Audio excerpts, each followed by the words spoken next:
웨슬리는 어쨌든 저희에게 아주 중요한 인물이죠. 이 장로교회와 이 감리교회는 많이 달라요.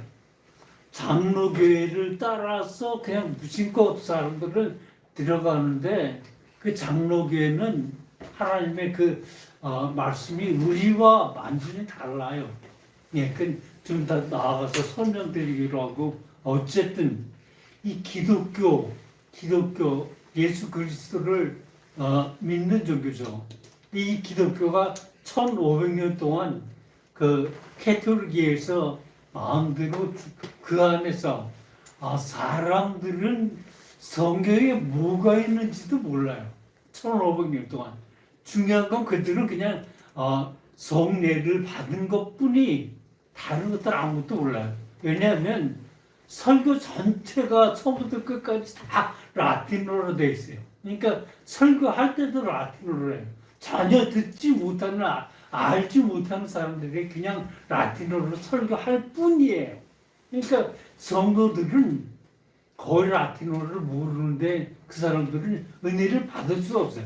그러나 이 성례는 아주 굉장히 중요하게 그들이 그 포도주와 그 예수님의 살인 떡을 먹는 것만으로 그들의 신앙이 충분하게 그들이 임할 수 있었다는 거. 이게 1500년 동안 있었던 사실이에요. 그리고 1517년 루터의 종교개혁. 여기서부터 이제 말씀이 드러나기 시작합니다. 그 전에 어떤 말씀들이 이제부터 드러나기 시작했죠. 어쨌든 그러기에 그들은 정말 자기 마음대로 교회를 운영했어요. 자기들 마음대로. 이 너무나도 달라요. 캐톨릭의 그 신학이라든지 그 말씀드리려면 아마 여러 번 설교를 해야 거기에 대해서 제대로 알 수 있을 거예요. 우선 십자가의 수도원 운동 그리고 십자군을 말씀드리는 것만으로도 참 여러 번 설교를 할 수 있어요. 그러니까 어쨌든 지금 그 사람들을 얘기하는 게 아니고 어쨌든 프랑스 혁명을 기점으로 해서 유럽이 완전히 바뀌어가기 시작해요. 그러니까 이때서부터 그들이 정신이 교회에서뿐만 아니라 자기들 생활에서도 많이 달랐어요. 그전에는 이 사회도 캐톨릭 안에서만 이루어졌는데 기독교의 교회 안에서만이 아니라 그들의 삶에 여러 가지 르네상스든지 이러한 것들이 있으면서 그들이 무척 달라서 지금까지 이렇게 내려온 것을 볼 수 있어요. 이 캐톨릭의 신학 전부를 말할 수는 없고 우리가 알 수 있는 그런 거 한 가지만 말씀을 드리면 기도예요. 우리는 기도할 때 하나님에게 기도해요.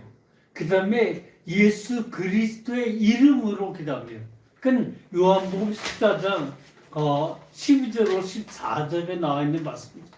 내가 진실로 너에게 이르노니 나를 믿는 자는 내가 하는 일을 그도 할 것이요 또한 그보다 큰 일도 하리니 이는 내가 아버지께 감이라. 너희가 내 이름으로 무엇을 구하든지 내가 행하리니 이는 아버지로 하여금 아들로 말미암아 영광을 받으시게 하려 함이라. 이제 중요하죠. 14절 내 이름으로 무엇이든지 내게 구하면 내가 행하리라. 배경은 그 위에 12절과 13절에 있는 말씀을 통해서 배경이 되고 아주 이제 확실하게 예수 그리스도의 이름으로 구원을 받는 길에 대해서 이야기하고 있습니다. 이것이 기도의 정수인데 가톨릭은 이렇게 기도하지 않아요. 나 친구들이 가톨릭에서 결혼 예배 그러니까 자녀들 교육 결혼하고 그래서 이제 몇 번 가봤는데 그들은 교회 때 아주 나는 깜짝 놀랐어요. 그들이 기도 전부 다 하나님께 기도하는 사람이 한 명도 없어요. 전부 다 뭐 성 베드로든 성 바울이든 성 안나든 뭐 성이 들어간 사람의 이름으로 기도하면 그 사람이 하나님께 기도하는 거 이렇게 되어 있어요. 이거 좀 이상하죠. 이 사람들이 거의 신이 된 것 같은 그런 거 보여서 참 저는 안 좋았습니다. 어쨌든 이것이 캐톨릭과 우리에게 아주 확실하게 드러나는 그러한 모습을 봅니다. 어쨌든 1517년 루터의 종교개혁이 우리의 개신교를 열었죠. 이것을 기점으로 해서 독일에서 루터 10년 전쯤 뒤에 칼뱅이 이 프랑스 사람인데 스위스에 가서 그 칼뱅의 말씀들을 전하기 시작하면서 신학교를 거기서 세워요. 중요한 게 이 신학교예요. 이 신학교에 이제 스위스 사람들만 오는 것이 아니라 그 주위에 있는 영국, 체코, 프랑스 모든 사람들이 어쨌든 와요. 그 중에서 우리는 아주 중요한 거, 그러니까 세 군데에서 아주 중요한 곳을 만들었죠. 영국의 그 신학교를 다녀서 영국에 온 사람들이 장로교회를 열어요. 거기서부터 장로교회가 시작되는 겁니다. 그 다음에 런던에서는 이제 청교도들이 거기서 있었고, 체코에서 모라비안 교도들이 있었습니다. 이런 배경들이 이제 아주 정말 중요한, 그리고 감사한 웨슬리의 그 모든 것들을 이제 종합하면서 웨슬리가 감리교회를 시작하게 되는 그런 배경들이 열어집니다. 어쨌든 장로교회는 예정설, 거기서 더 진보된 예정설, 이건 저는 절대 반대예요. 이건 사람들이 이 세상에 태어날 때부터 이미 구원받은 사람과 구원받지 못한 사람들이 구별이 됐다고 그렇게 얘기해요. 정말 이거 아니죠. 그 웨슬리가 그것은 아니고 성화론을 이제 펼치죠. 이 성화론이 이제 감리교의 신학의 전부는 아니지만 그 중요점만 그렇게 말씀드린 거예요. 예정설과 성화설을 이제 사람들은 누구나 다 죄를 안고 태어나요. 근데 그 안고 태어난 죄를 조금씩 이제 성화되어져 가는 거예요. 성화로 이끌어 가는 거죠. 그래서 이러한 성화들을 여기에 성화들의 여러 가지 일들이 있어요. 그 다 필요 없고, 우리는 어쨌든 이 성화되어져 가서 우리는 예수 그리스도를 믿으면 구원을 받는다는 그런 확신을 가지면 됩니다. 어쨌든 이런 모습으로 이제 웨슬리에 들어서 웨슬리 지난번에도 말씀드렸지만 웨슬리는 1703년 6월 17일 아버트 사무엘 성공의 신부예요. 그 어머니 수산나, 그 사람 청교도원에 청교도 청교도의 청렴하고 그런 것들이 자녀들에게 그대로 심어지죠. 어쨌든 19명의 그런 자녀를 낳았더니 정말 대단하죠. 어쨌든 그 사람들 중에서 요한은 15째, 찰스는 18째, 이 청교도의 수산나가 경건하게 이제 전부 다 똑같겠지만 중요한 건 자녀들 중에 웨슬리와 요한 웨슬리와 찰스 웨슬리 이 두 사람에게 굉장한 그런 것들을 심어줘서 이 요한 웨슬리가 그것을 받아서 참 경건하게 살면서 이제 그렇게 되어져가는 것을 볼 수 있죠. 그렇죠. 어쨌든 웨슬리를 이야기할 때 제일 중요한 첫 번째는 16살 때 화재가 났다는 거. 화재 때 다른 사람들 다 나왔고 이 요한 웨슬리만 이제 나오지 않은 창문에서 그것을 보고 있는 걸 보고 그 사람들이 어쨌든 구했다는 것. 이것이 웨슬리에게 커다란 트라우마로 나와서 평생 가지고 살았을 때.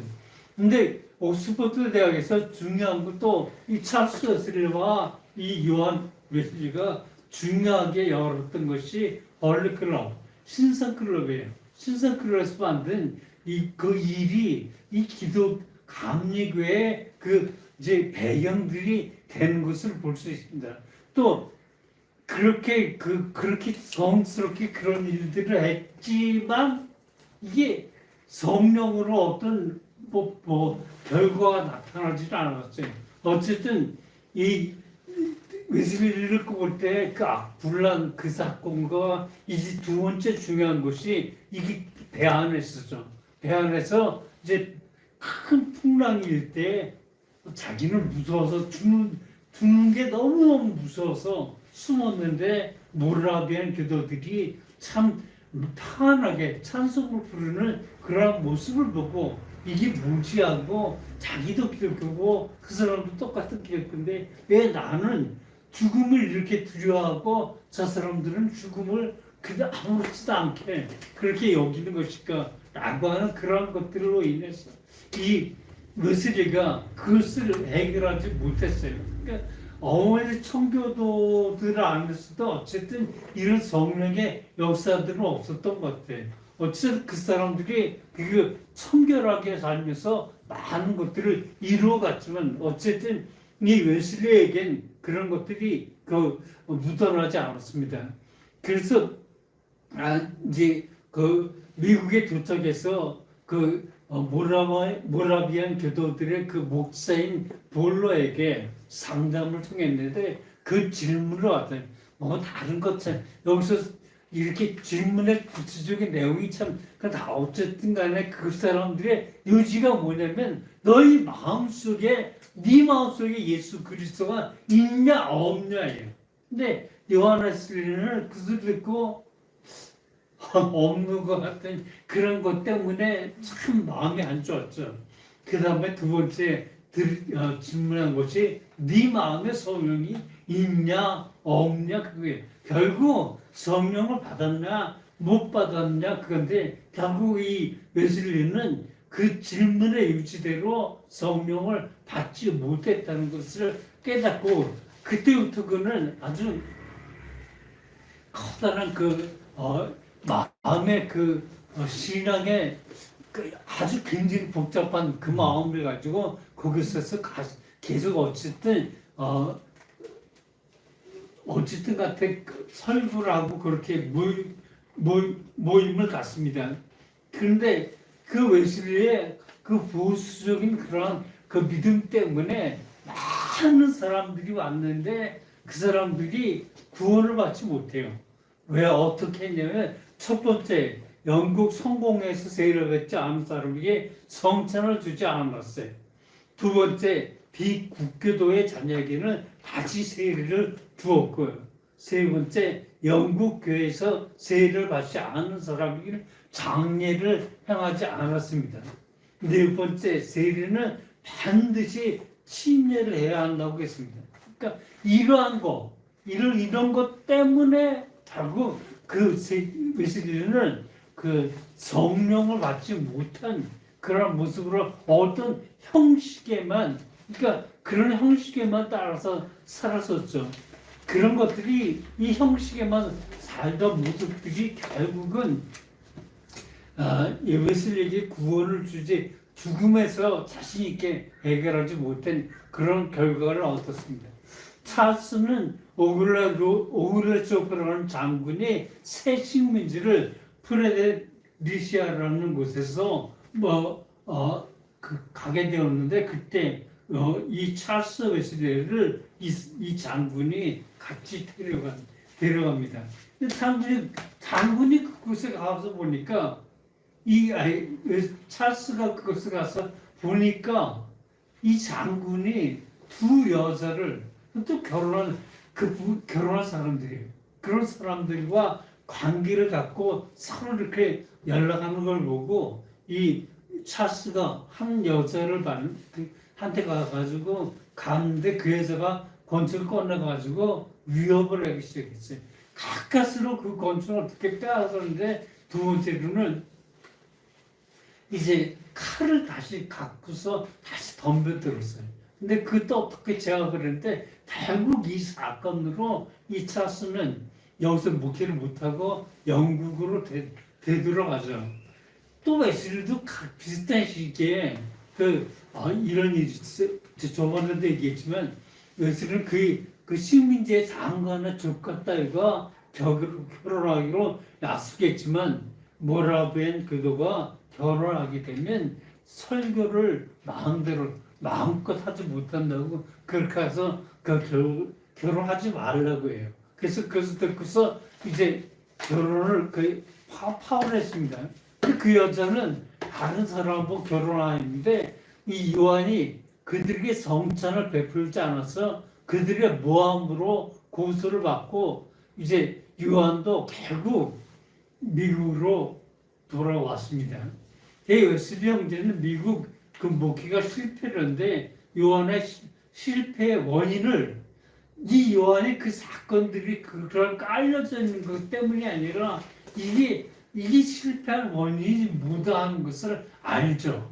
뭐 때문에?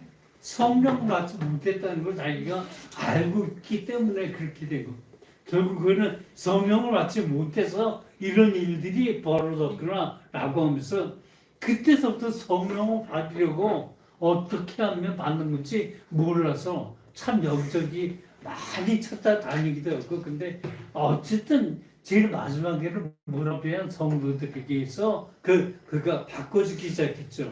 이 모든 모습에서 그 성화의 그런 단계들이 옵니다. 여기서 보면 웨슬리가 너무너무 답답해가지고 이제 누가 나를 이 죽음의 공포를 구원할 수 있을 것인가? 자기가 어쨌든 이 죽음의 문제를 해결해야 되는데 이 죽음의 문제를 어떻게 해나갈 건가? 저는 이것을 보면서 로마서 7장 14절인가요? 24절. 예. 24절에 오라 나는 공고한 사람이로다. 이 사망의 몸에서 누가 나를 건져내랴 라고 하는 성경이 떠올라가 어쨌든 요한 웨슬리가 그러한 마음으로 되었다는 것을 다시 한번 봅니다.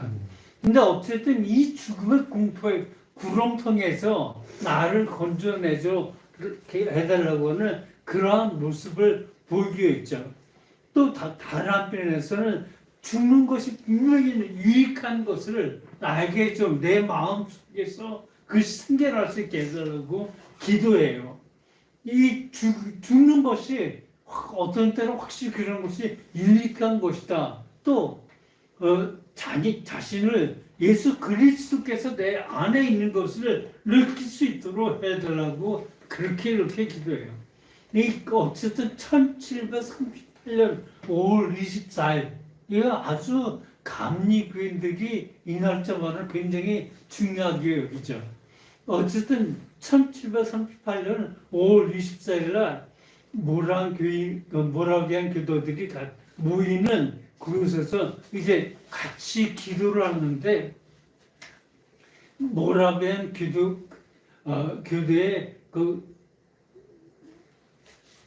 기도는 조금 이따 말씀드리고요. 그 교대의 목사 밀러에게서 더 이상 자신이 설교를 할 수 없다고 그렇게 설교를 못하겠다고 그렇게 얘기해. 그러니까 밀러가 얘기하기로 돼.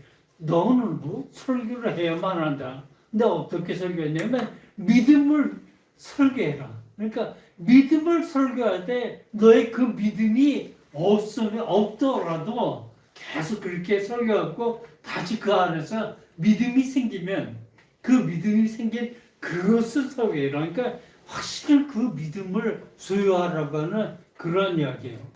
그 다음을 웨슬리는 교도에서 가서 사형 언도를 받은 죄수에게 둘이 이제 같이 앉아서 어쨌든 이런 말씀을 드리죠. 예수 그리스도가 구주이심을 믿고 자신의 삶을 믿음으로 가지고 행동하십시오라고 이야기합니다.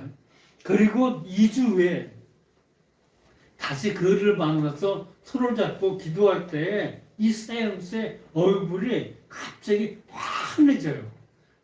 그러면서 그가 나는 이제 죽어도 여한이 없다라고 그렇게 얘기해요. 왜냐하면 그리스도께서 나의 죄의 짐을 가지고 가셨기 때문에 나는 그의 곁으로 간다라고 하는 확신을 얻어서 그 믿음을 얻어서 이제 그 사형당하는 그곳에 가서도 이제 나의 죄의 짐을 가지고 가셨으니 나는 이제 죽어도 한이 없다라고 하는 그런 얘기한 대로 그는 사형장에 이끌려 갔습니다.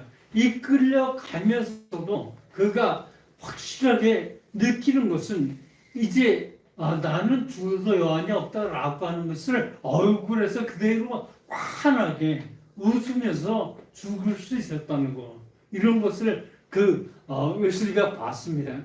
그렇게 어쨌든 웨슬리는 이러한 일들, 그러니까 그 마음에서 확신을 가지려고 하는 그 마음을 가지고 살았습니다. 찰스 웨슬리는 형보다 먼저 메도디스트라고 하는 그런 별명을 요한 웨슬리보다 찰스 웨슬리가 먼저 메도디스트라고 하는 별명을 가졌습니다. 그 이제 규칙쟁이 청교도의 그 삶들이 거의 메도디스트예요. 그러니까 그 별명을 얻었는데 이제 이 성령의 체험도 이 요한보다 먼저예요. 어떻게 먼저 하냐면 그가 이제 병원에서 진단을 받기를 죽을 때 됐다고 그렇게 암이 걸려서 당신은 죽을 때가 되었다고. 이제 6개월밖에 남지 않았다고 그렇게 그런 것을 얻습니다.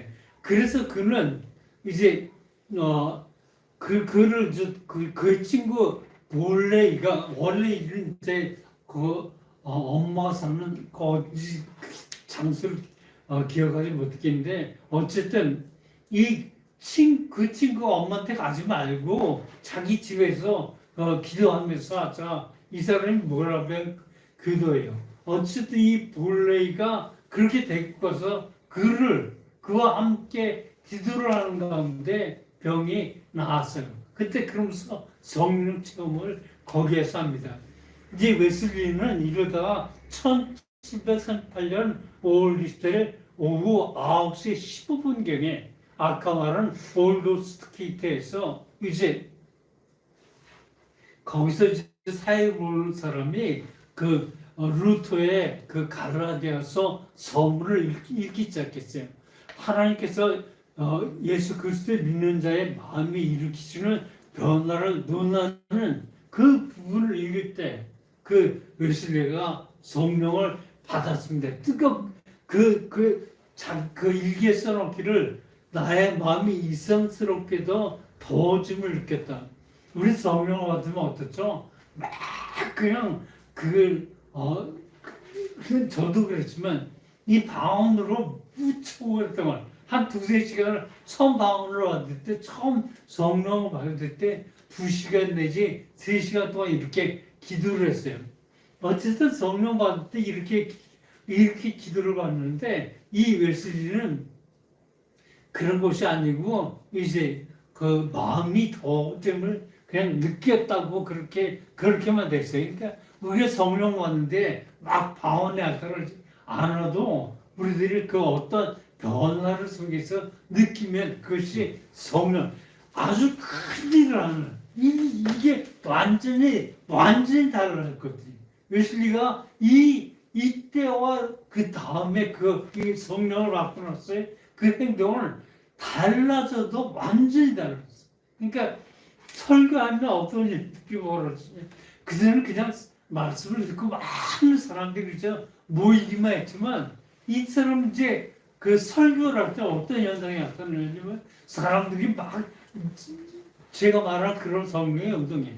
그러니까 막 방언을 하고 어떤 사람은 뛰어와서 막 춤도 추고 어떤 사람 들어놓아서 막 별도 따고 이런 사건들이 벌어지는 거예요. 계속해서. 그러니까 그러니까 그 전에 설교할 때와 이렇게 설교할 때랑 완전히 달라지니까 자기도 깜짝 놀라는 그런 막 모습으로 계속 설교를 하셨어요. 근데 이걸 이제 이 사람 이때까지도 웨슬리는 런던 북교의 목사였어요. 그러니까 런던 북교의 목사 그런 일들이 없으니까 국교의 그 목사로서 자격이 없다고 하는 그런 일들.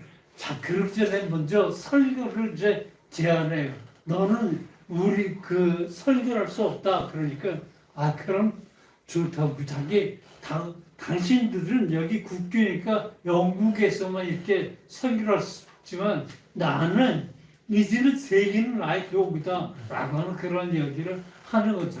이제는 세계 모든 사람에게 나는 이제 설교를 할 수 있다. 이게 당신들하고 나오고 달라진 점이다 라고 하는 그런 이야기라죠. 어쨌든 요새는 이제 세계적으로 그 말씀들이 들어가기 시작해요. 그러니까 세계적으로 감리교회 큰 그 부흥의 신호탄이 되어가지고 이때부터 설교라는 것들이 성령 받으면서 이곳 저곳에 교회를 세우기 시작합니다. 이 교회를 세우기 시작하는 것들이 이제 감리교회가 되어지는 겁니다. 비로소 자신이 이제 그런 것을 이제 얘기하기로 어쨌든 나는 이제 완전히 바뀌었다고 성령의 도움으로 하나님의 자녀가 되었다는 것 그런 모든 것을 이야기하고 있습니다. 그러니까 하나님의 은혜를 믿음으로 만나 구원을 얻으리라. 하나님의 은혜를 믿음으로 만나 구원을 얻으리라고 하는 그런 설교를 했는데 그 설교 이제 이때부터예요. 이때부터 이 설교를 할 때 성도들이 막 성령을 받고 막 그런 일들이 벌어졌죠. 이 감리교회의 시작이 되는 그런 말씀이 웨슬리가 항상 그 설교를 기록하죠.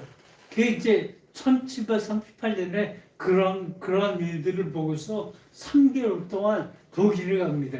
왜 독일에 갔냐면 진제도르프가 거기 있었고 진제도르프는 모라비안 교도들의 그 수장이에요. 그러니까 이 독일에서 모라비안 교도들이 이루었던 것을 볼 수 있어요. 그럼 다시 이제 들어와서 신선 클럽에 거기서 사람들이 모여서 그 사람들과 함께 이것저것을 다니면서 집회를 하면서 많은 성도들이 모여요. 중요한 건 이 성도들이 모였을 때 많은 성도들이 모이는데 그 사람들을 관리를 하지 못하죠. 관리를 안 하면 그 사람들이 다시 모이고 또 어느 사람들이 모이는지 어떤 사람인지 처음인지 그런 것들을 구분을 못하게 되죠. 그러니까 이 사람들을 9명씩 따로따로 아주 소규모로 따로따로 다 만드는 그 소규모로 9명씩 만드는 것을 속회라고 하죠. 여태까지 캐톨릭이나 뭐 다른 장로교는 뭐 여러 곳에서 이런 일들은 없었어요. 이 속회라고 하는 것이 없었어요. 근데 이 웨슬리가 속회를 만들어가지고 그 속회를 통해서 이제 그 많은 성도들의 관리를 잘할 수 있어요. 한 교회에서 이제 몇백 명, 몇천 명이 되더라도 그 교회에서 이제 이 속장들을 잘 운영해서 그 속장들을 통해서 교회가 성장하기 시작했죠. 이게 감리교예요. 어쨌든 이 뜨거운 운동들이 이러한 모습으로 되어졌고 이제 마지막으로 휘필드가 이제 요한 웨슬레와 차스 웨슬레와 또 그 설교 운동을 할 때 이제 이 휘필드라고 하는 그런 목사와 함께 이렇게 그 운동을 했는데 이 휘필드가 무슨 설교를 하냐면 거리 설교를 해요. 그러니까 이 거리 설교는 국교에서는 절대 못하게 했던 거예요. 그러니까 이 웨슬리 자신도 이 거리 설교를 안 된다고 그렇게 생각했어. 근데 휘필드는 그런 것을 관여하지 않고 광산에서 설교를 하는데 이제 언덕에 설교를 하는데 10,000명이 모여요. 이걸 어떻게 자기가 혼자 감당하기가 어렵잖아요. 그 전에 그 사람들을 따로 그 웨슬리 같은 경우는 이제 그룹을 지어가지고 따로 해서 속해도 했는데 이 사람이 그것을 못하니까 어쨌든 이 히필드가 그 웨슬리에게 청해요. 이 광산에서 와서 이제 이 여기서 설교를 해달라고 그렇게 좀 도와달라고 목회를 좀 도와달라고 그렇게 이야기했죠. 근데 이 웨슬리는 그 생각 거리에서 설교를 한다. 그걸 처음에는 그것에 대해서 이제 부정적인 그런 답변을 했어요. 편지가 뭐가 있는지 사람들이 뭐가 있는지 몰라도 어쨌든 그렇게 답변을 하고 보냈어요. 그런데 이 히브리가 얘기하기를 예수님이 어디에서 설교를 했죠? 또 사도들도 어떻게, 바울을 또 어떻게, 그들도 물론 그 회당에서 설교도 했지만 더 많은 기적들이 나타난 건 어디였죠? 그것은 거리 설교였습니다. 그러니까 히브리가 이것을 얘기하니까 감리교회 웨슬리도 더 이상 말하지 않고 이 광산에 가서 그 설교를 하면서 광산에서 굉장히 이 감리교회의 그 어떤 무리를 완전히 좀 잘 정리되어져 가면서 많은 발전을 했고 시작합니다. 이 감리교가 이런 모습으로 되었다는 거, 이런 것들을 봅니다. 어쨌든 이 소식, 그 거리 설교와 그 휘플대 거리 설교와 이런 모습, 그 소키를 조직해서 하나하나 관리하면서 감리교회가 이곳 저곳에서 완전히 하나로 잘 되었다는 거, 이렇게 시작되는 것을 말씀을 드립니다. 기도합니다.